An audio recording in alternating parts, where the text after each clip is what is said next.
It was just the perfect amount of creepy and eerie and spooky. That was crazy. That book is really, really crazy. If you were to be murdered and then brought back to life by scientific technology that the government has, read it in a day. One single day. And I haven't looked back since. It feels like the game of Clue, but on steroids.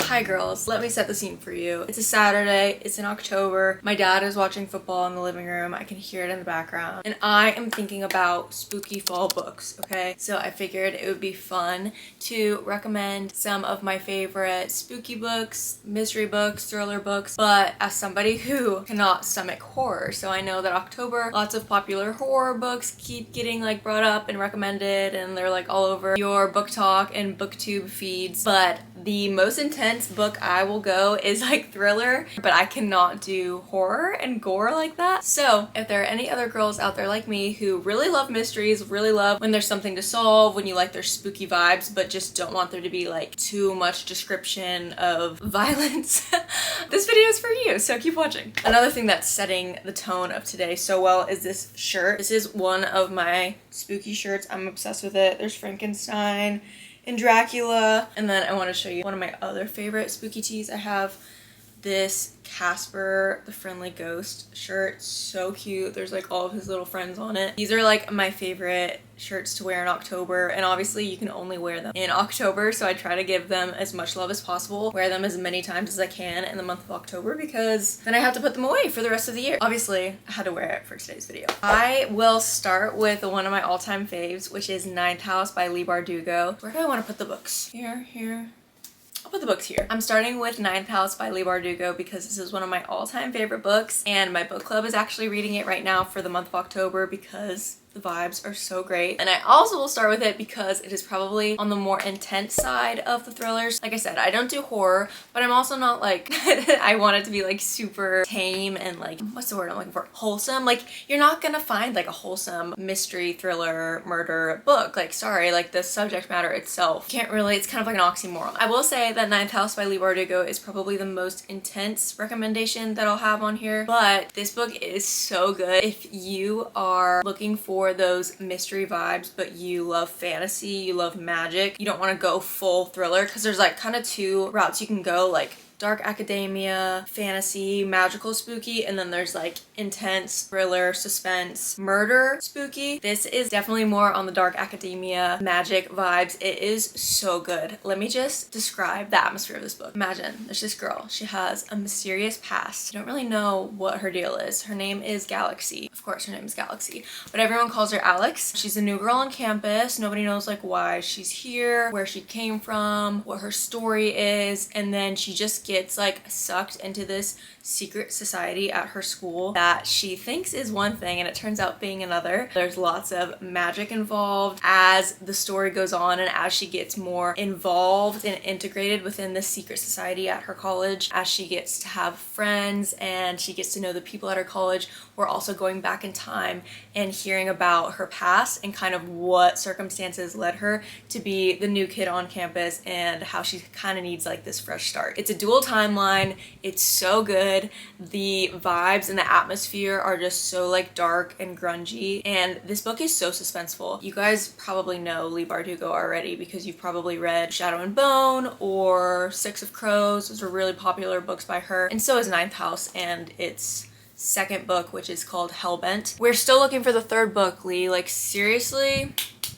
I have trouble recommending these books to people because I love them so much, and then the second book ends on a cliffhanger, and Miss Bardugo has not given us a release date, any information about the third book. So Leigh, if you're watching this, please give us the third book. But yeah, I really couldn't recommend that enough. It's so good, but be warned, there are some like graphic things in it. Nothing I couldn't handle, and I consider myself pretty squeamish, but definitely more on the more graphic side of the books that I'm going to be recommending throughout this video. And I just read Sharp Objects by Gillian Flynn. I listened to this on audiobook, and many of you guys might know the author Gillian Flynn. Hopefully I'm pronouncing her name right. She is the writer of Gone Girl, which is like such a popular movie. I actually have never read Gone Girl, just seen the movie, but I recently made a TikTok and I was asking people for thriller recommendations because I have a love-hate relationship with thrillers because they really have to have a good ending. If they don't have a good ending, the things kind of fall apart. And ironically enough, this book was recommended to me as one that wouldn't do that, and in my opinion, it kind of did. So hopefully that's not spoiling anything for you.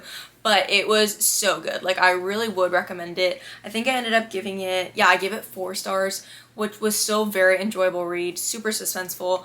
Wasn't 100% satisfied with the ending, but to each their own. You might love it, okay? Let me just describe it to you real quick. We follow our main character, Camille. Camille is a journalist and she lives and works in Chicago, but she's from like a small town like a few hours away. And so she gets sent back to her hometown to cover a series of missing kids and murders that's happening in her hometown. But Camille does not want to go home. She has bad memories at home. Her family dynamic is very complicated at home. But her boss in Chicago is like, no, this stuff is happening in your hometown, like you're the best person to report on it. She's like, okay, whatever. Goes home and things just kind of unwind from there. She's very much been running away from her home. A lot of these books have similar writing techniques.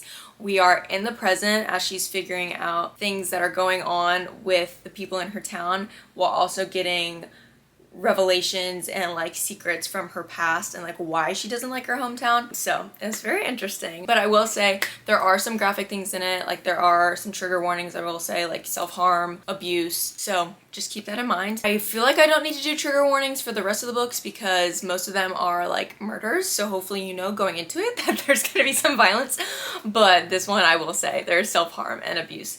So please be mindful of that if you decide to read this book. And if you have been watching me for any amount of time, you know that I ride or die for Silent Patient by Alex Michaelides. It is like my all-time favorite mystery book. There's just no way that you guys haven't read it by now. It was like the #1 book for so many years in a row. It was like the Goodreads Choice a winner in like 2022 or something. It is such a popular book, but if you haven't read this book, let this be your sign that it's time to read it. It's time to pick it up. I love it. And because it's so popular, I know that there are mixed opinions. Some people think it's overrated. I loved it. This was really the book that got me into reading again. I hadn't read in years. I picked it up on a family vacation, read it in a day.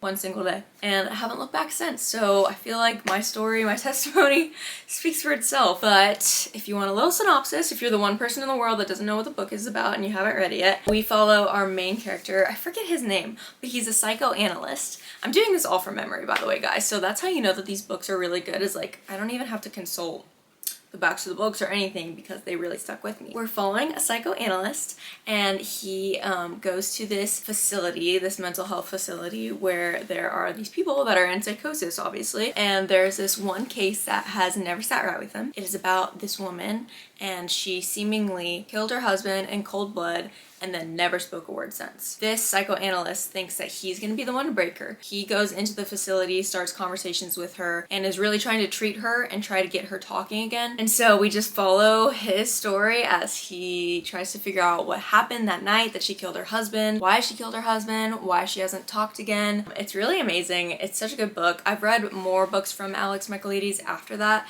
and I really love how he uses like his Greek culture and he uses Greek mythology as elements in the book, and he compares the characters in his book to characters of Greek mythology and kind of uses them as like cautionary tales. I really love his writing. Silent Patient is a great book to start out with. Can't recommend it enough. Please read it. I'm trying to think of other books I really loved. I feel like an underrated series are the Hawthorne and Horowitz series by Anthony Horowitz. So the first book is called The Word is Murder. I'll put that right here. And it's kind of like a Sherlock Holmes and Watson kind of vibe.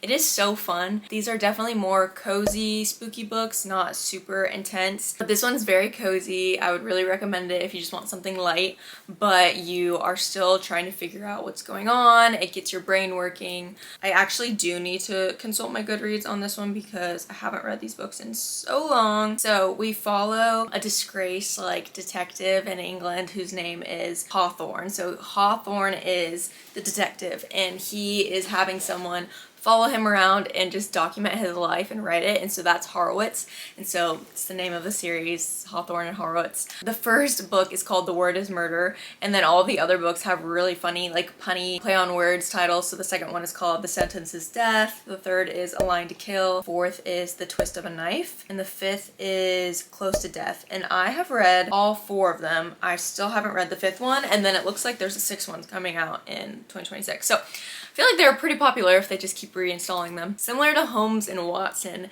you're following the two of them as they go on different cases each book, and so each book is like a different case. But I do remember that as they're solving the cases, you're finding out more about both of their pasts and kind of the secrets that they keep. And they have a really funny, like, love-hate relationship between the two of them. They annoy each other so much, but I love the characters. And I do remember the last one I read, which would have been the fourth one, The Twist of the Knife. Anthony Horowitz, which is the name of the author actually, he left us on quite the cliffhanger. So I do need to read the fifth one because it is out. I have no reason to not. And the sixth one is coming out in 2026. So if you're looking for something cozy, you have 6 books that you could just read. You don't have to wait for release dates. You could just binge them. I think I did all of them on audiobook also. Sometimes you just need a fun, entertaining audiobook. Ooh, let's talk authors. I want to recommend some Liane Moriarty books and also some Lisa Jewell books, because if you're a reader of thrillers at all, you know those names. They're queens. I recently got into Liane Moriarty. I think the first book I read from her was Apples Never Fall. That was crazy. That book is really, really crazy. I was really into this book. It follows the Delaney family. They live in Australia, and there's 4 siblings, and they're all adult siblings. There's 2 boys and 2 girls. You just kind of go along with the siblings as they realize their mom has gone missing. And so there's lots of different, like, complicated family dynamics between the children and the parents, and then the children themselves. And so you get a little bit of background on each of the Delaney children as well as their parents as they try to figure out what the heck happened to their mom. It's not necessarily like a murder mystery, but it's more of like a suspense thriller. You know, like those books that they advertise as like, the family is not what it seems. That is very much the genre of Liane Moriarty and Lisa Jewell, I'd say. They do those types of books really well. If you could call that a trope, they do that trope really well. And I, for one, love that trope. I eat them up every time. So let me read my review because I feel like I wrote a funny review on Goodreads. Oh, I said I stayed up until 2 a.m. on a work night to finish this. So there you go. There you have it. Another book that I read by Liane Moriarty recently, or I listened to on audiobook, was Big Little Lies. This one you guys have probably seen because they made it into a TV show on HBO with Nicole Kidman and looks like Zoe Kravitz, Reese Witherspoon, lots of big names in the show. I actually finished this audiobook and was like, great, I can watch the show now, and I completely, totally forgot. Maybe this will be my reminder to watch the show, but this was really good. You're basically following the dynamics of an elementary school where all of these mothers, once again set in Australia, because I believe Liane Moriarty is from Australia, she just crafts this story so interestingly. Each of the moms at this elementary school has their own story. They have different relationships with their husbands. They have different kids with different personalities, and you're just kind of watching like the cat fight unfold. But early on in the story, you find out that there's a murder. Someone dies, and they die at this certain school event, and then the rest of the book is like the timeline leading up to the school event. And so you're trying to figure out the whole book. First of all, who died? Second of all, who would kill this person? And those two things kind of remain a mystery as you find out more about the mothers and the drama between them. You're very confused trying to figure out, like, are these characters who they present themselves to be, or are they hiding something? So that was really good. I rated this one 4 stars. Let's go on to Lisa Jewell. The first Lisa Jewell book I ever read, I think it was The Family Upstairs, which I actually have. I'm looking at it on my bookshelf right now. The Family Upstairs is so freaking creepy. I just have to say that. I don't think I've ever read a book like it. It is so weird, seriously. It's like so unique. One of the most unique, creepy, eerie books I've ever read. So basically the story opens up with this girl. She's in her 20s. It's her 25th birthday. Yeah, it's her 25th birthday, and she receives a letter that tells her about where she came from because she was adopted, and she finally gets to know who she is. She gets told that she has inherited a giant mansion house. At first you're like, okay, great, like good for you. You just got a mansion for your 25th birthday. There's a very complicated past to why she has never known where she came from, has never known her siblings or her parents. So you kind of go back in time as you find out the events that led to her being separated from her family. And there's really not much more I can say about it because it's just so crazy. Seriously, I loved this book. Whatever you think is going on, it's not. Like, I'll just say that right there. Whatever expectations you have about this book as you go into it, it's not. It's so much weirder, so much more random. You could just never possibly predict what is going to happen in this book, and that's what I loved about it. I gave it 5 stars, which is pretty rare for me. It was just the perfect amount of creepy and eerie and spooky, and so if that's something you're into, definitely read that. None of this is true. Right now, this is showing up at the top of Lisa Jewell's Goodreads, so I wonder if this is like her most popular book right now. I feel like a lot of people have heard about this book for good reasons too. She just writes the craziest characters. Like, seriously, this book was so insane. I remember listening to this on audiobook, and there's a podcast element to this, and the audiobook was really interesting because it's kind of like a graphic audio. There's like other things going on other than just the straight narration of the book. You get like lots of sound effects, and you get podcast, quote unquote, podcast clip recordings from the characters in the book. It was really good. It's basically about these 2 women that they meet by chance. They meet each other at a restaurant. One of them is married and having like a birthday party with her friends. The other one is married and she's just having a birthday party with her husband. And they find out that they have the same birthday by meeting, I think, in the bathroom at the restaurant.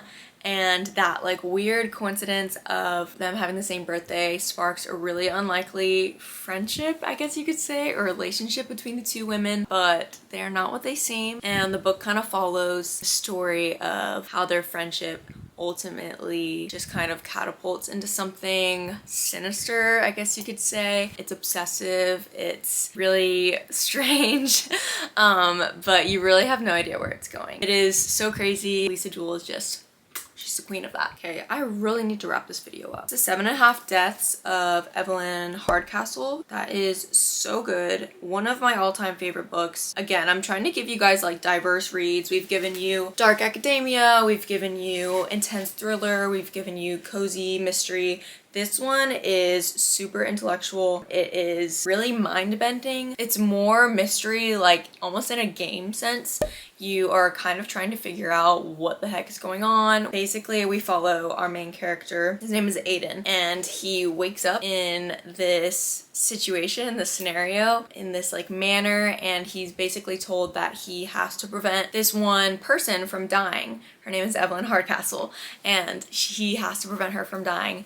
And every day that he lives, she passes away, she's killed, and he wakes up in the body of somebody else. And he basically has to take all of the information that he's learning as each of these characters, like the scenario that he's in, to try to prevent her death. He doesn't know why he's there, he can't remember why he got there, he doesn't know like what's going on, if he's like a real person, if this is real life, or if he's in some sort of like simulation or something. It is so good. It is seriously such a genius work. Like, seriously, this brain broke my book.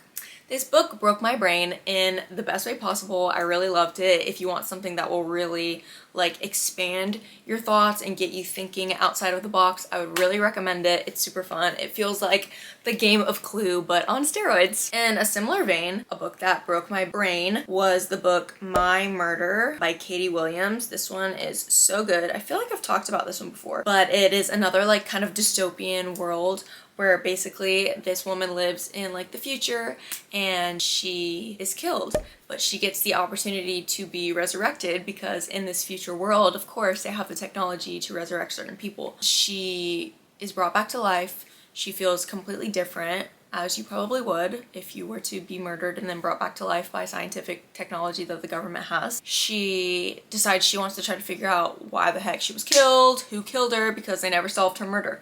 So she goes and solves her own murder, hence the title My Murder. But this book was so interesting. I really loved the author's brain and how she just really created this crazy world where the impossible things are happening, and it just like is such a fun version of reality. I can't remember what her job is, but I remember one of the weirdest things about the book is that the main character, Lou, she works as like an empath almost. I can't remember what they call her, but she basically like hugs people for a living and like provide some like emotional support. It's so interesting. It has the murder elements of the book, but it's also very science fiction-y, dystopian. So if I was counting and if I knew I'd hit 10, I'd probably stop the video, but of course I haven't been counting at all. I want to end with Lucy Foley books, which you guys have probably seen my other video. I actually got to meet Lucy Foley in May. I think that should be the last vlog I posted before this video. Such an amazing experience. If you like Lucy Foley or you just want to see me meet one of the coolest authors ever, you guys can go watch that video on my channel. It was such a fun day. But she is a mystery writer. She's from England. She has the cutest little accent. I've read I've read 3 and I own 4 of her books. I'm trying to find the book that I rated the most high. Okay, I've read The Hunting Party by Lucy Foley and The Paris Apartment by Lucy Foley and The Guest List by Lucy Foley. And The Paris Apartment and The Hunting Party I gave 3 out of 5 stars, but The Guest List I gave a 5 star. So I would recommend The Guest List to you guys, but all of her books are so good. And I also own The Midnight Feast. As you probably saw in my video, I was given a copy of her newest release, The Midnight Feast, that she signed, which is so sweet, but I still haven't read it yet, and that is one of the books that I'm trying to read this month, so that's on my TBR, and maybe I will film myself reading The Midnight Feast because it's such a special edition of the book to have. So this book, The Guest List by Lucy Foley, is about a wedding. There are people from all over the place, all over the world, traveling to this remote island for this wedding. There's really nothing special or unique about the plot and the setup of this book, but I think the way that she wrote the characters and just like the plot of the murder and the things that go wrong on the island are very unique in itself. But it's kind of a similar take to like a locked room murder where all of these people are on the island at the same time. And of course, something sinister happens. I just remember reading the ending of it and being shook. I was just like super impressed with the way that she wove the stories. It's really fun. You're just spending the whole book trying to figure out if you can guess the murderer. Okay, I need to end this video because I'm losing my ability to speak. I hope you guys got some spooky recommendations out of this list, and I would love to hear from you guys if you have a book that you think I would really love. If you have like a #1 favorite spooky, thriller, dark academia, magical, murder, thriller book that you think I just need to read, please comment it below and I will try to read it. And hopefully I will be back with a new video very soon. Bye guys.